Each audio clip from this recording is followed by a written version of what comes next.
No quería traer un estudio que se extendiera mucho, pero todo maestro le ora al Padre para que le indique de qué le va a hablar a su iglesia. Y una palabra clara que me llegó a mí: mentira. Y no quise hablar solamente de ese tema, sino que digo, bueno, déjame yo preparar unos cuantos estudios de algo que es tan interesante. Interesante porque la forma en la que Dios habló de esto que vamos a estudiar en estos días es impresionante. Fue de la boca de Dios que salió esto que nosotros vamos a estudiar ahora. Y dicen los comentaristas judíos, que cuando Dios descendió a Sinaí y dio estas palabras, dice que ningún árbol se movió, que ninguna ave voló, que ningún animal caminó, y que la misma naturaleza se quedó perpleja de que su creador hubiera descendido a la tierra. Eso es glorioso. ¿Ustedes se imaginan? Es Dios Todopoderoso descender a hablar con los hombres. Entonces, vamos a ver si damos por lo menos unos cuantos estudios. No sé si sale por muchos días o por pocos, pero vamos a...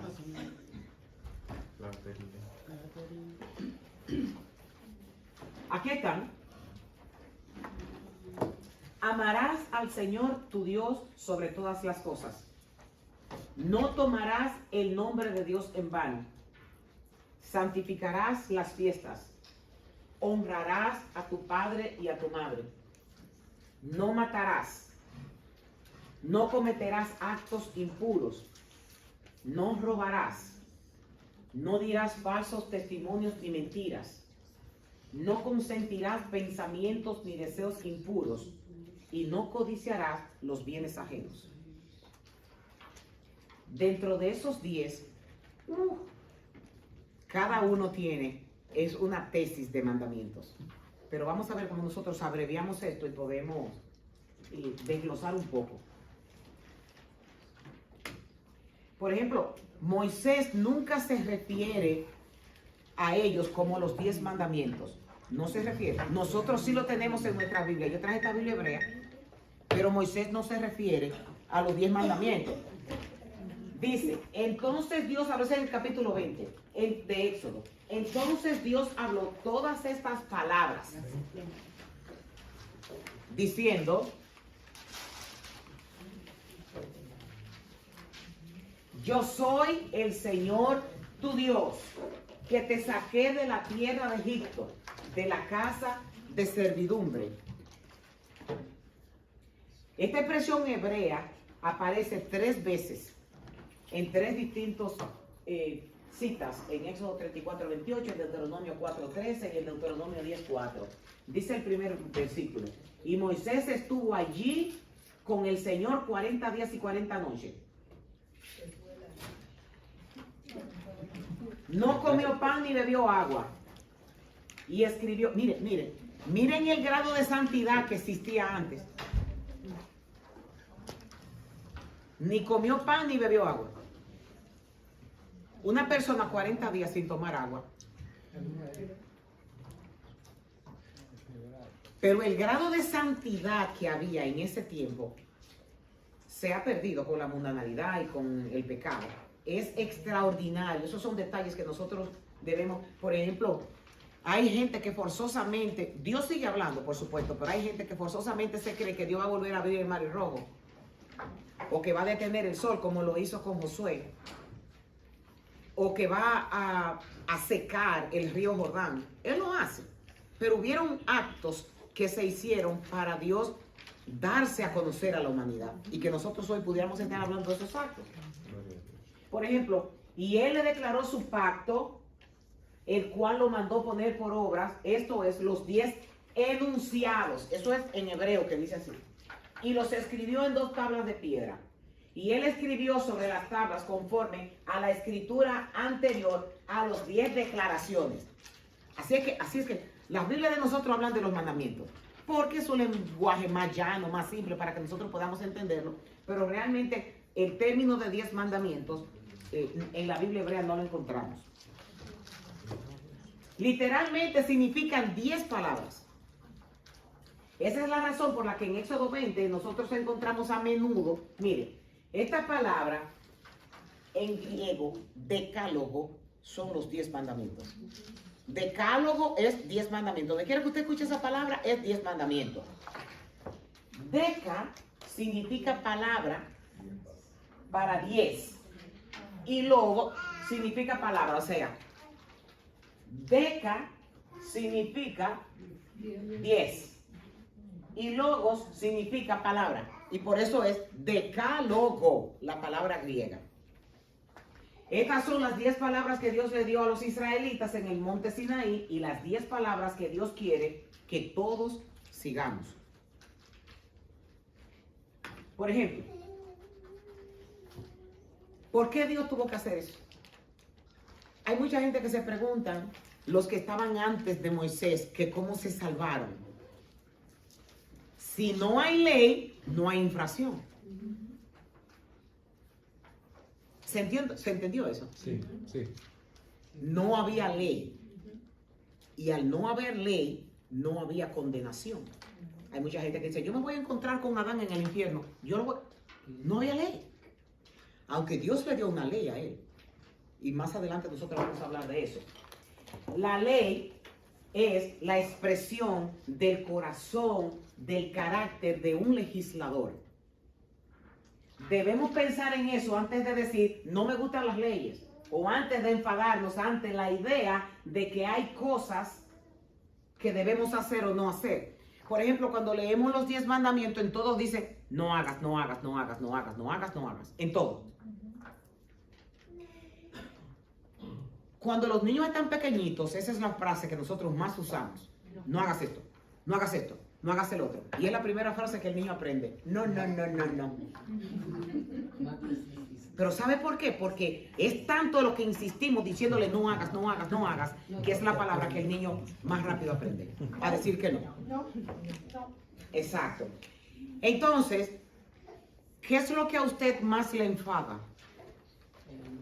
Que le digan que no haga algo. A nadie le gusta que lo corrijan. Esto está en el ADN pecaminosa que cada uno de nosotros tenemos. Sin embargo, el legislador, el creador, dice, no hagas esto, no hagas esto, no hagas esto y no hagas esto. Pero ¿qué pasa? Que la condición pecaminosa en la que nosotros estábamos, después de haber sido reclutados por Cristo, nos hace rebelarnos ante todo aquel que nos diga, que nos dé una orden. No levante la mano, pero ¿quiénes de los que están aquí se enojan cuando los mandan a hacer cosas? No levanten la mano. No, Ileana dijo que sí, yo era para que nos pasaran vergüenza, pero ya. Ya Ileana dijo que... No les gusta, a la gente no le gusta que lo manden. No les gusta, a la gente no le gusta recibir órdenes. ¿Y quién es este? Esas son expresiones que se dicen. Usted se cree que es el dueño de eso. O una compañera, o una persona que tenga el mismo rango tuyo en un trabajo y que te diga que haga algo. Uy, Tú no eres mi jefe. tú no eres mi jefe.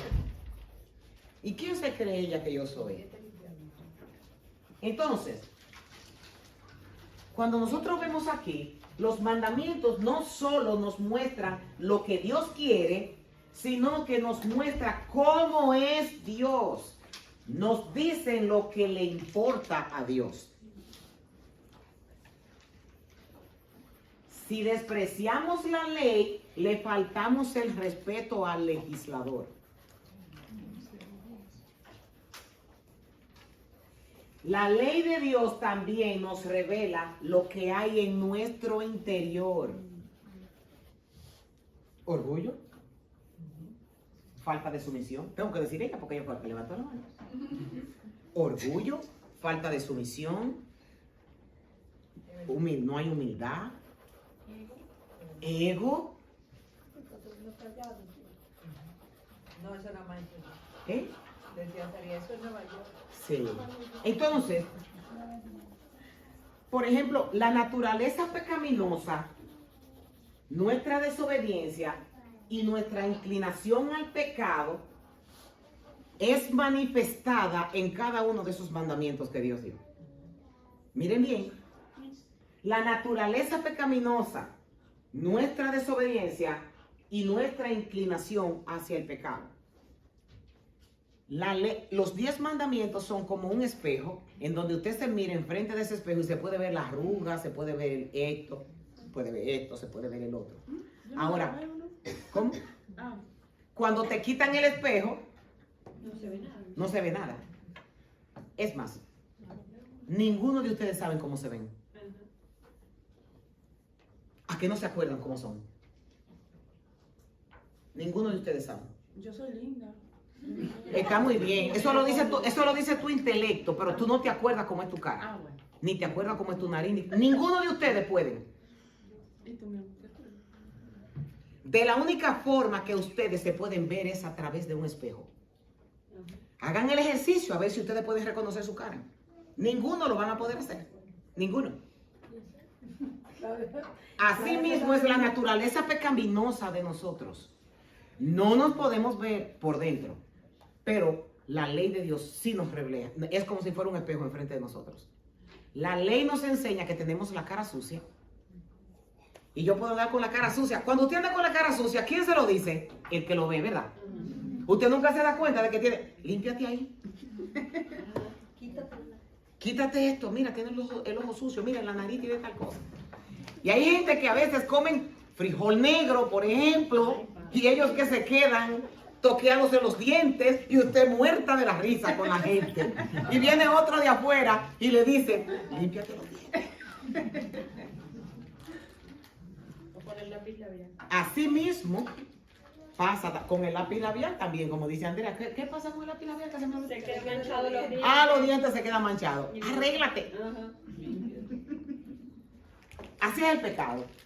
La ley de Dios refleja su carácter. Todos estos versículos hablan de Dios, todos estos versículos hablan de la ley, y aquí en el centro está la esencia de la ley, la esencia de Dios. Por ejemplo, Dios es bueno, Dios es santo, Dios es recto, Dios es verdad, Dios es perfecto, Dios no es una carga, Dios es luz, Dios es amor, Dios es justicia, Dios es puro.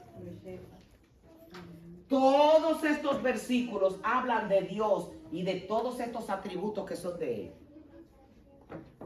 Y los 10 mandamientos nos los revelan. Si ustedes pueden estudiar eso, se van a dar cuenta de cómo la ley describe a Dios.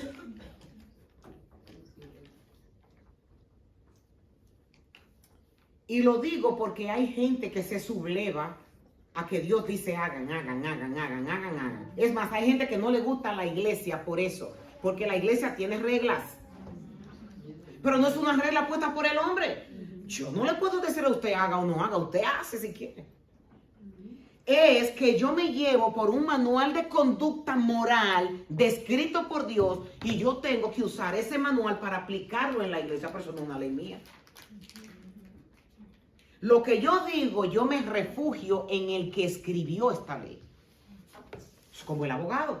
El abogado tiene que instruirse en leyes para poder ser un buen defensor ante la justicia, ante un juez. Y el abogado, mientras más leyes sabe, mejor es. Más se cotiza y más le pagan. Por ejemplo, ¿cuál es el propósito de la ley si nadie puede cumplirla? Que conozcamos la santidad de la naturaleza y la voluntad de Dios, así como la naturaleza pecaminosa y la desobediencia de nuestros corazones, y por tanto nuestra necesidad de un Salvador. La ley nos enseña y nos exhorta a vivir una vida digna de nuestro Salvador. Cuando nosotros tenemos la ley revelada por Dios, nos damos cuenta de que necesitamos a alguien que por nosotros lo haga. Porque no podemos. Nos quemamos siempre en el examen. Siempre. El salmista dice que cuando nosotros estemos en nuestra cama, que meditemos y callemos en todo lo que hayamos hecho en el día. Si usted se va a la cama solamente dando gracias y pidiendo, usted no está haciendo una oración efectiva. Dice cállate. Y reflexiona desde que tú te levantaste, todas las cosas que tú hiciste, arregla tu cuenta con Dios y pide perdón. Eso es lo que hay que hacer todas las noches. Yo no sé usted, pero yo comienzo desde que me levanto. Metí la pata aquí, uy, y la metí aquí, y la metí aquí. Señor, mira esta. Y le digo, Señor, acuérdame las otras que yo no te estoy mencionando. Para poder decir, en paz me voy a acostar y en paz me voy a levantar. El apóstol Pablo, por ejemplo, dice en Romanos 3:20, por tanto, nadie será justificado en presencia de Dios por hacer las obras que exige la ley, más bien, mediante la ley, cobramos conciencia, la ley nos da conciencia de nuestro pecado. Cuando el Señor dice a través del profeta que su pueblo perece por falta de conocimiento, ¿qué está diciendo? Que pecan por omisión. Una persona que peca por omisión es ignorante. Hace muchos años, Juan tenía como 5 o 6 añitos, y fuimos a Nueva York aquí en Pensilvania, la pick-up, la cargo van, le ponen truck abajo. En Nueva York, las tablillas no dicen eso. Pero en Nueva York tienen highway que tú no puedes andar con una tablilla que diga truck, aunque sea una camioneta. Y yo entré por donde no se podía, con una tablilla que decía truck. Pero mi mentalidad era que un truck era de esos grandes que manejan, ese tipo de cosas. Y cuando la policía para, la policía dice, de una vez, ¿que por qué? ¿Que por qué pararon? Porque uno siempre está bien. Uno siempre quiere pelear con el guardia. Es más, uno sabe que cometió y uno quiere como sacar que uno no lo hizo.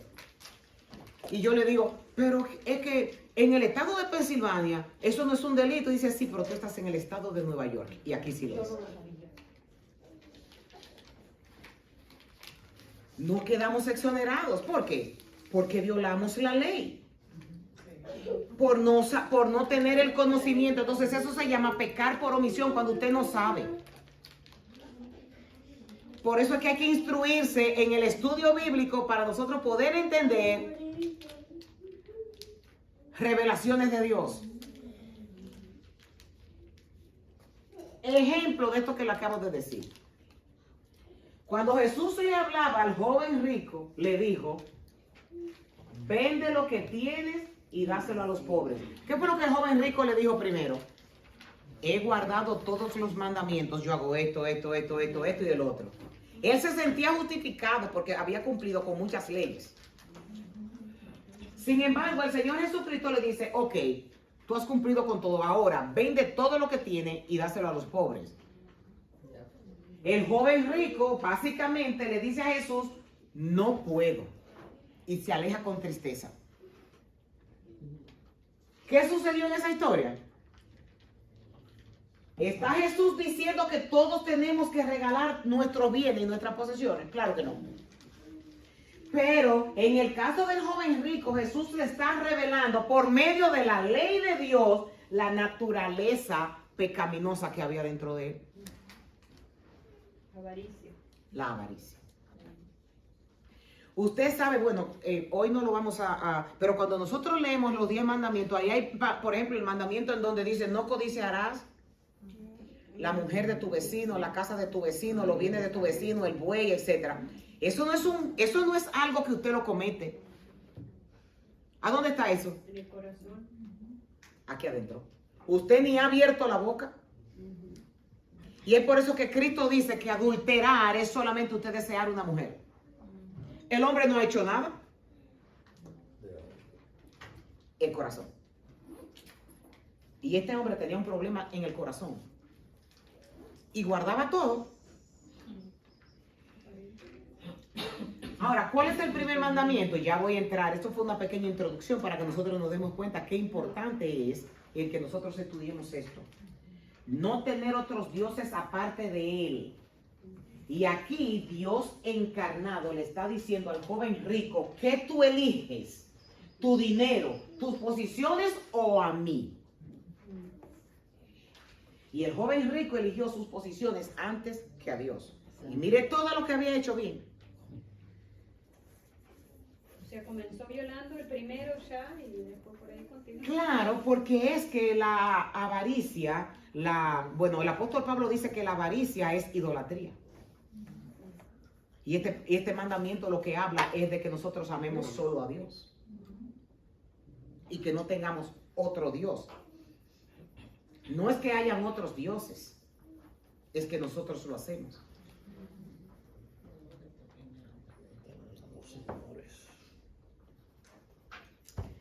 Por ejemplo, aspecto con el que la ley nos ayuda. Nos ayuda a entender nuestra necesidad de Cristo, de un Salvador. Cuando Dios dio sus mandamientos a Adán y a Eva en el jardín, los dio como una bendición para ellos. Todo lo que Dios le proveyó a ellos fue para bien. No eran privarlos de su amor. Él los amó y los bendijo en el jardín, y la obediencia a los mandamientos era esa esfera dentro de la cual ellos disfrutaban de esa bendición. Cuando usted honra a Dios, mire, a la larga o a la corta, Dios lo honra a usted. Lo honra. El apóstol Pablo dice que nada de lo que nosotros hacemos para Dios lo hacemos en vano. Nada, nada, nada, nada, nada. Ese pensamiento que usted lo peleó, Dios lo honra. Esa decisión que sin usted abrir la boca usted la tomó y se retractó, nadie lo vio, pero Dios lo vio. Dios lo toma en cuenta eso. Esa palabra que usted no dijo para no herir. A veces hay gente que vienen y me dicen, no es que yo estoy graduada, yo estoy en el camino, pero a veces hay gente que me vienen a contar una historia que ya yo me la sé. Yo me quedo callado y dejo que me la cuenten para no herir la sensibilidad de la persona que me lo está diciendo.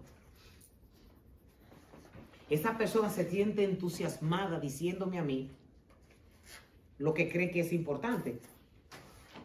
Imagínese y que yo le diga, oh sí, yo lo sabía. Esa persona la frené. No la dejé que ella mostrara sus emociones y que el entusiasmo que tenía para hablarlo. Entonces, esto se llama consideración.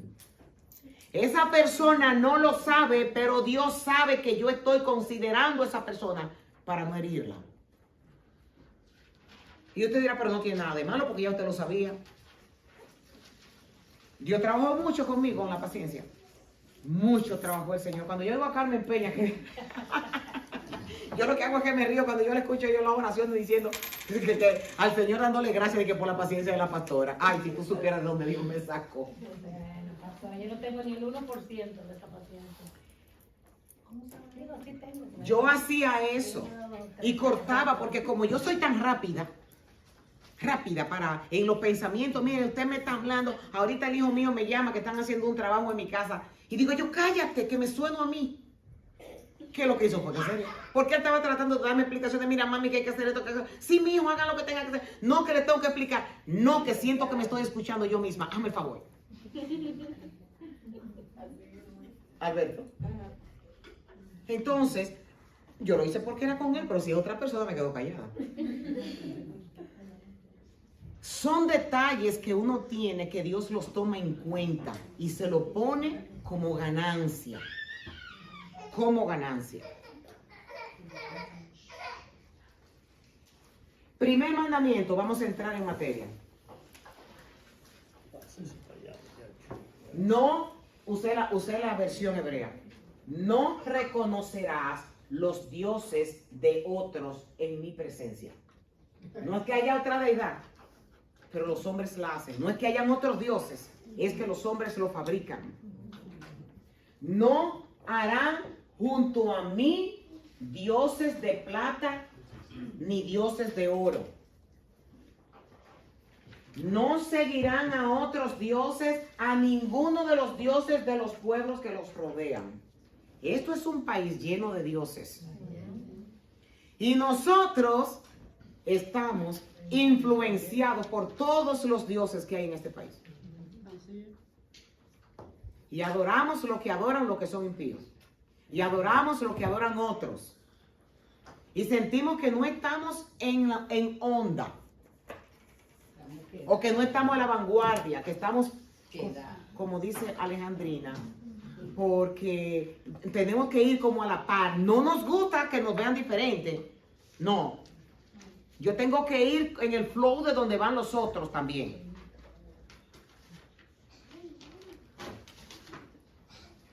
Yo recuerdo cuando mi niña estaba pequeña, ella se peinaba, toditas se peinaban iguales. Y digo, ¿pero qué es esto? Pero ahora todito anda con cosa diferente.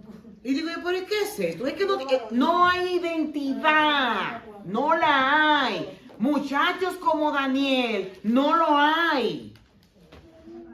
Esto es una cosa impresionante, porque se sienten avergonzados por lo que el otro pueda decir de mí. Yo tengo que parecerme al otro para yo no ser diferente. No seguirán a otros dioses, a ninguno de los dioses de los pueblos que los rodean. Ahora, nosotros podemos aquí mismo decir, yo no adoro a otro dios.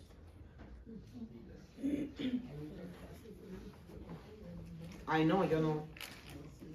Yo nada más, yo soy muy fiel a Dios. Miren esto. Moisés está en Sinaí cuando Dios dio esos mandamientos. Moisés dura 40 días allá arriba. Cuando Moisés baja, Dios le dice, baja, que el pueblo se corrompió. 40 días se ausentaron de su líder espiritual y el pueblo se corrompió. Necesitaban un Dios que lo llevara por el desierto, porque ese Moisés, quién sabe lo que le pasó que no aparece. Miren aquí, bien pronto se han desviado del camino que yo les mandé. Se han hecho un becerro de fundición y lo han adorado. Le han ofrecido sacrificios y han dicho, este es tu Dios Israel que te ha sacado de la tierra de Egipto. Nosotros de este lado encontramos que eso es absurdo, que después de ellos haber visto que el mar se abrió, después de haber visto cómo Dios apareció con relámpagos, con trueno, que se puso ahí sucedió de todo, un cataclismo sucedió en el momento que Dios descendió para dar esa ley. Sin embargo, el pueblo, miren lo que hizo, se corrompió inmediatamente. ¿Por qué? Porque el corazón del hombre necesita un Dios. Lo fabrica.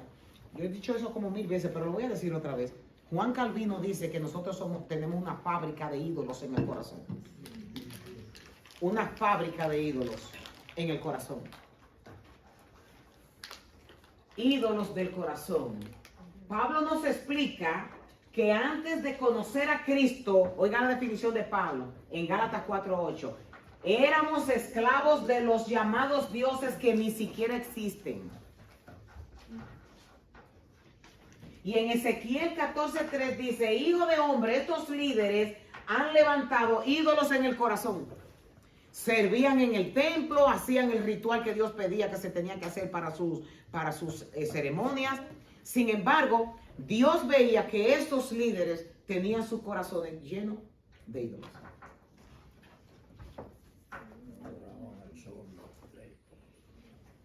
Con esto nosotros podemos entender que los ídolos pueden ser pensamientos, deseos que están ocupando nuestra atención, pensando que si los conseguimos nuestras vidas tendrán sentido o que recién seremos valorados por quienes somos. Me voy a detener un poquito aquí para ver si nosotros analizamos esto. Esos ídolos del corazón, eso es para que nosotros nos analicemos todo. Esos ídolos del corazón nos ponen a nosotros un análisis que no podemos hacer. ¿En qué nosotros pensamos más en el día? Exactamente. Sí, Oscar.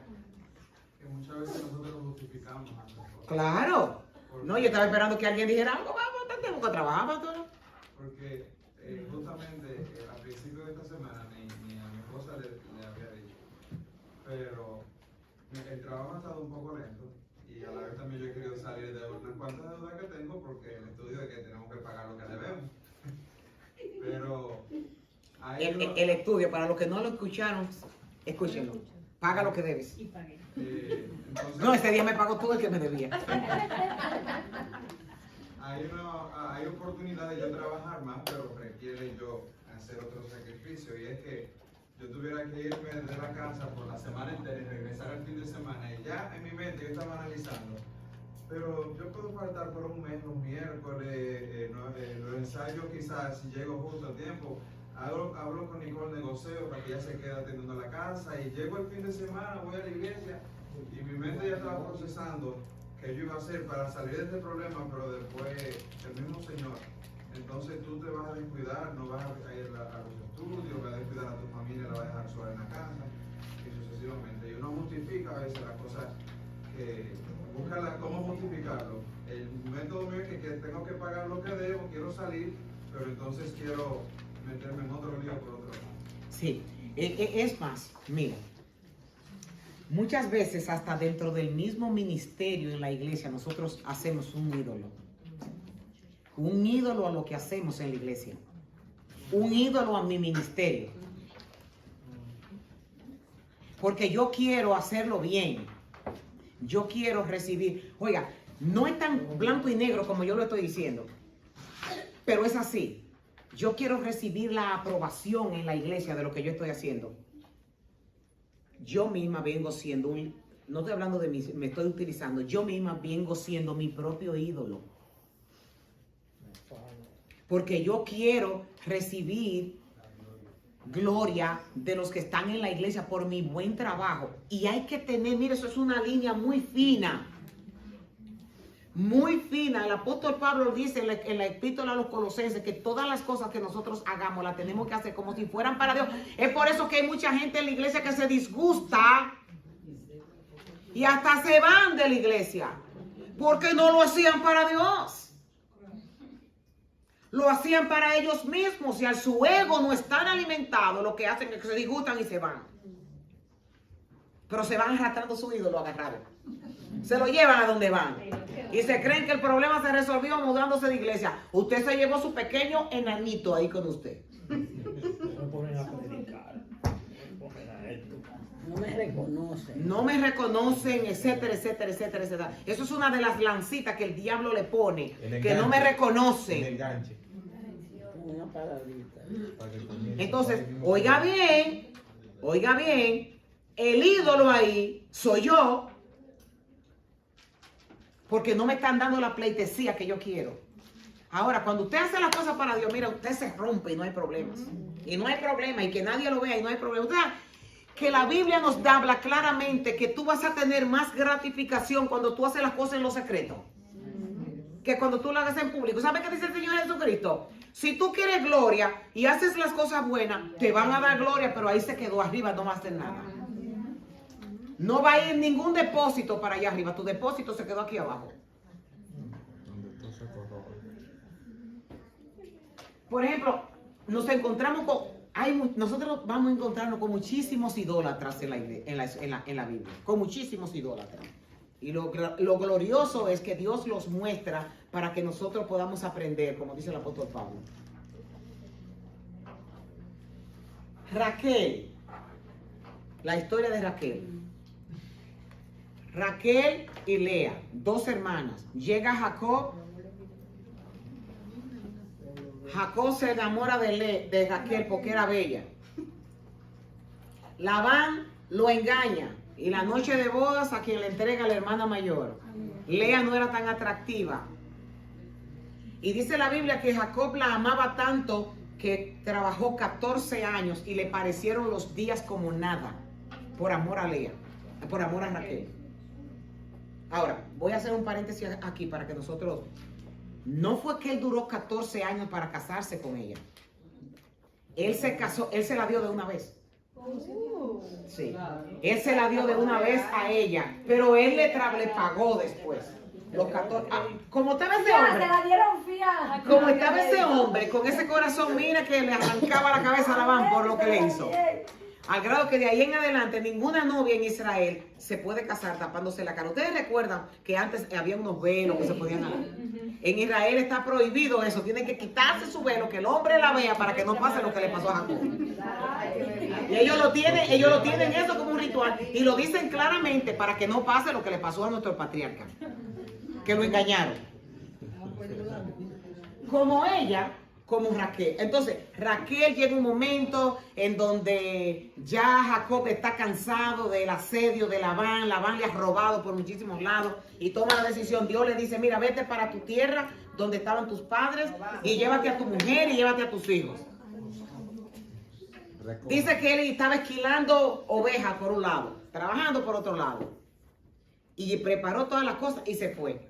Raquel le cogió los ídolos a su papá y los escondió y se los llevó.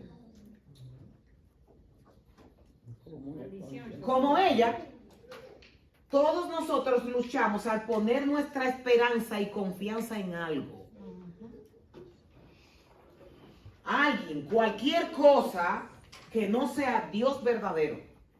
Nos descubrimos débiles, temerosos, preocupándonos o enojándonos, amargándonos y quejándonos.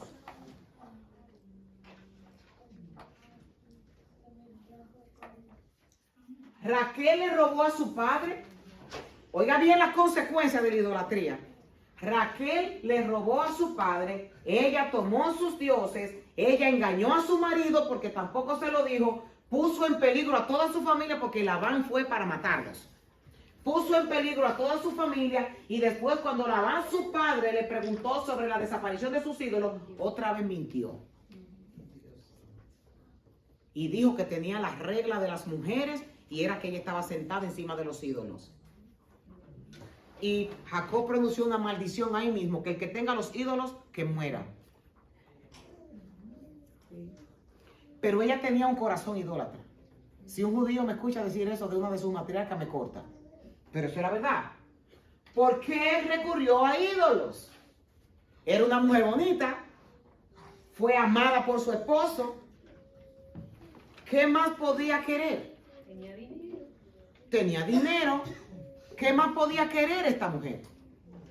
No se sintió satisfecha. Porque eso hace la idolatría del corazón. Que uno nunca se siente satisfecho. Nunca. Dame hijos. Porque eres estéril. Dame hijos. Le dijo al marido. Si no me lo das, me muero. ¿Sabe qué expresión es esa? Gritó por fin con desesperación. ¿Acaso tú crees que yo soy Dios? Le contestó Jacob airadamente. Pero demos cuenta aquí que el deseo de Raquel por tener hijos era tan fuerte que había torcido su pensamiento y comenzó a creer que era Jacob y no Dios quien controlaba la fertilidad. Tenía un problema también porque veía que Lea paría. Envidia y celos. Entonces, cuando tú comienzas a tener otros diosesitos, lo que tú estás es desplazando el poder de Dios para resolver las cosas. Se recurre aquí, se recurre aquí, se recurre allá. Nuestras acciones muchas veces son idólatras, porque ponemos nuestra confianza hasta en hombres para que nos resuelvan cosas. Y a Dios lo tenemos de último. Ella necesitaba un Dios más dócil y sumiso. Uno que ella pudiera controlar. Porque oye bien, uno quiere controlarlo los dioses. Ponía a San Antonio de cabeza. Esa está buena, Fernando, así mismo es. Por ejemplo, yo recuerdo que mencionaban ese santo que dice Fernando que hacía que las muchachas consiguieran novio. Y lo ponían de cabeza, forzándolo. O me das un novio o me muero. Nadie te endereza. Exacto. Tengo de cabeza, si no me uno, nadie entenderá eso. A Fernando sabe, Fernando, ¿cómo te sabes eso? Eso es un merengue. Un merengue. Oh, que hay un canto. Un merengue. Oh. Hay un merengue también.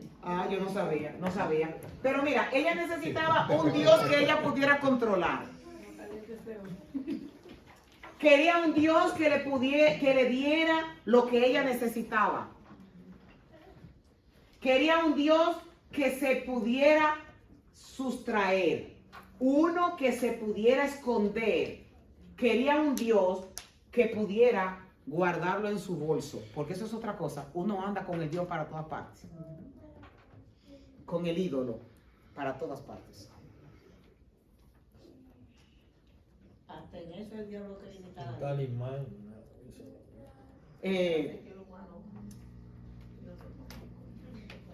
Eso es peligroso, tenemos que analizarlo bien, porque nosotros no estamos en la era de los dioses de palo, de los dioses de cobre, de los dioses de bronce. Nosotros nos reímos de eso porque sabemos que ni caminan, ni hablan, ni escuchan, ni comen, ni hacen de nada, ni responden. Pero hemos sustituido ese tipo de dioses por los dioses del corazón, que son los que compiten con Dios. El Dios dólar.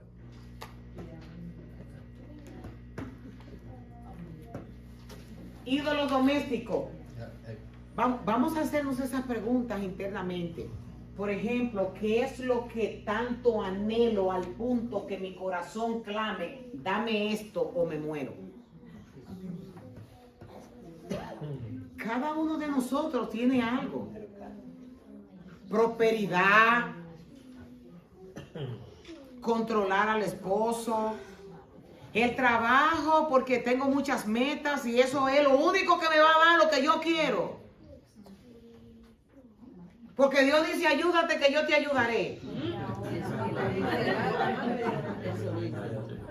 Claro.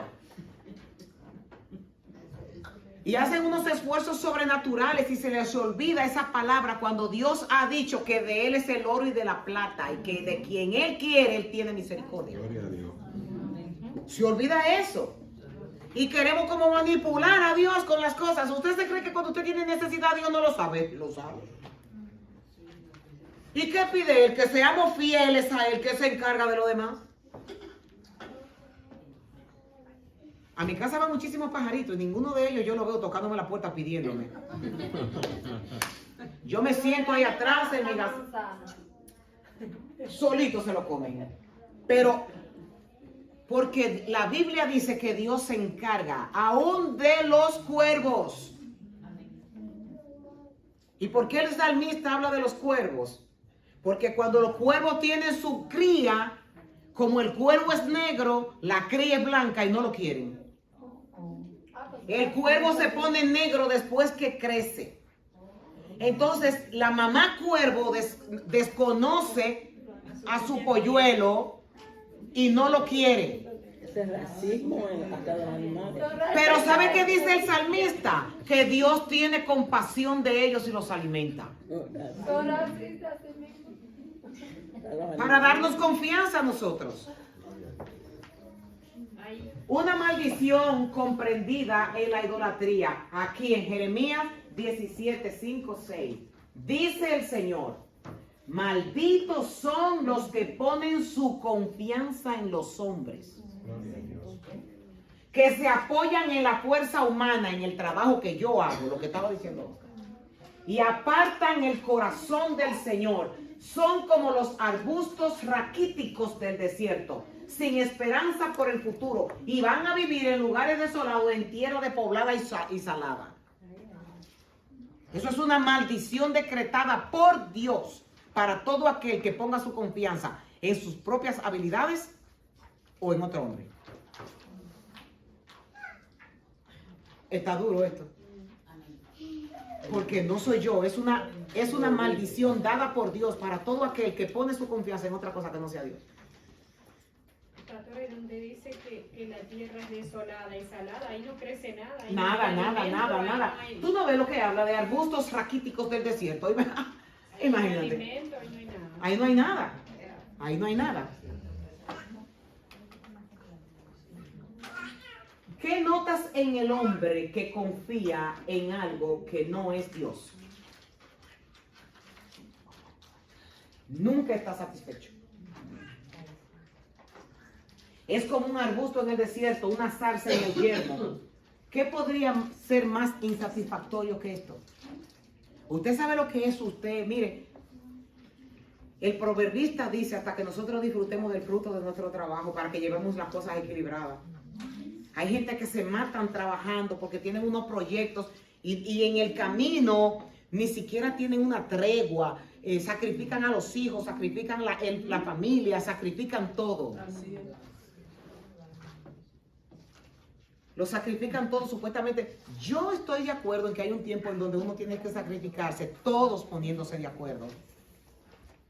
Pero si hay alguien en la familia que está sufriendo por ese sacrificio, hay que levantar los ojos para ver, espérate.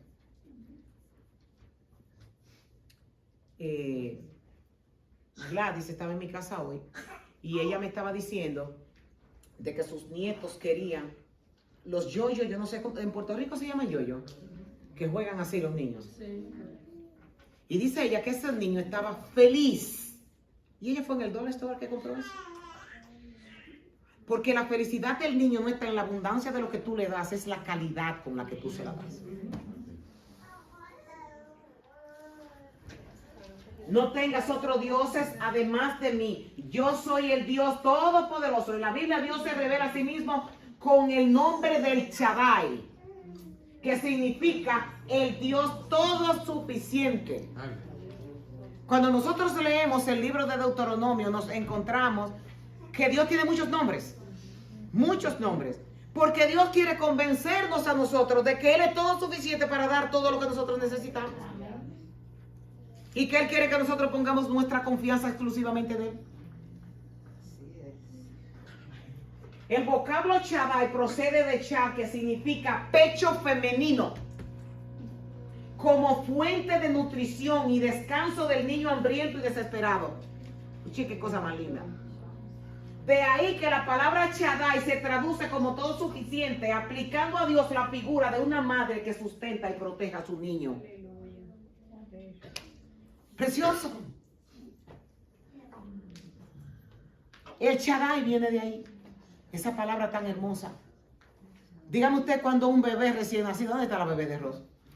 Dime, mija, ¿cuántas veces ella se ha sentado contigo a decirte que está preocupada por la leche que tú le tienes que dar dentro de 3 horas? No va a tener nunca esa preocupación. Porque ella está segura de que Dios nos crea con un ADN de seguridad. Es cuando vamos creciendo que se va desarrollando el pecado.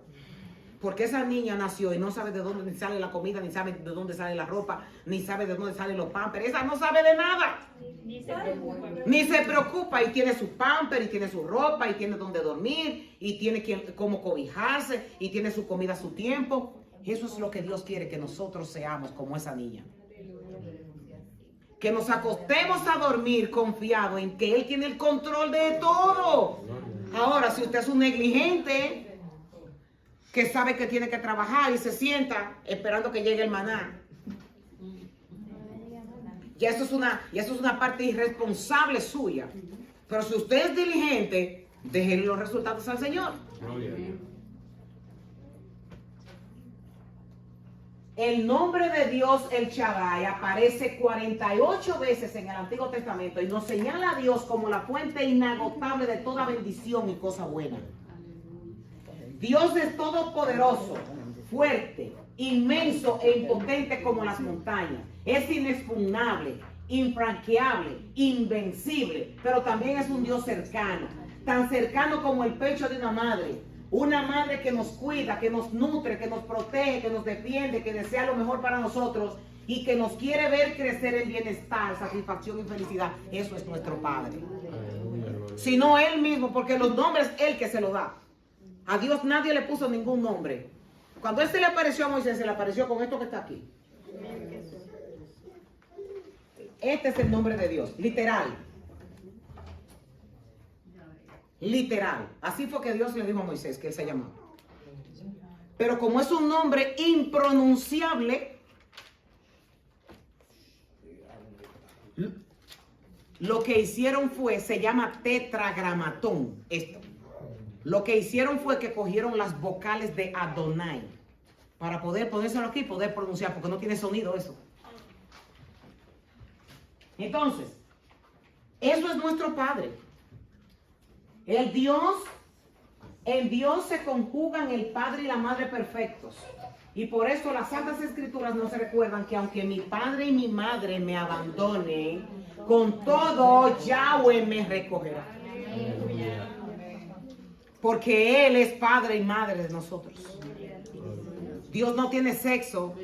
Lo llamamos y lo figuramos como masculino, pero el Shaddai habla de que Él tiene las dos condiciones, tanto del Padre como de la Madre. Y aquí yo les traje algunos de sus nombres para que nosotros podamos tener confianza.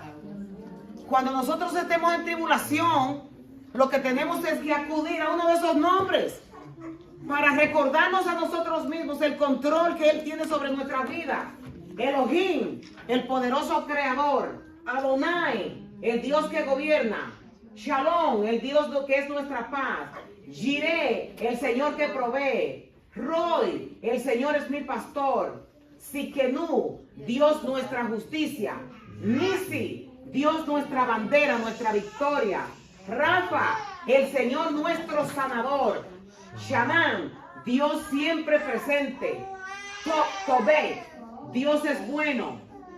Elohim Miracó, Él es Dios cercano. El Señor es mi fortaleza. Lehem, Dios es alimento y pan. El Dios de misericordia. El Dios fiel. El Dios de gloria. Espíritu de sabiduría. Espíritu de entendimiento. Espíritu de consejo. Espíritu de poder. Espíritu fuego consumidor. El Dios que me ve. El Dios que me escucha. Padre. Dependiendo de la necesidad que usted tenga, apréndase ese nombre.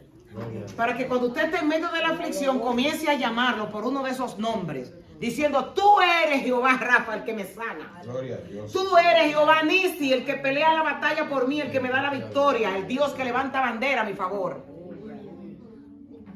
El Olam, Dios del universo. Son 100 nombres, son 72 realmente. Ahí se trajeron solamente estos. Pero todos estos nombres se lo acredita Él. No es el hombre que se lo ha puesto, es Él cuando se define. Para que nosotros tengamos la convicción de que no necesitamos acudir a otro Dios que no sea el Dios Todopoderoso. Porque Él es el proveedor de todas las cosas y todo lo que nosotros necesitamos. Él es súper suficiente para darnos a nosotros cada una de nuestras necesidades. Glorificamos a Dios esta noche. Porque qué hermoso es nuestro Padre, la confianza que nos da. La confianza que nos da. Aleluya. Vamos a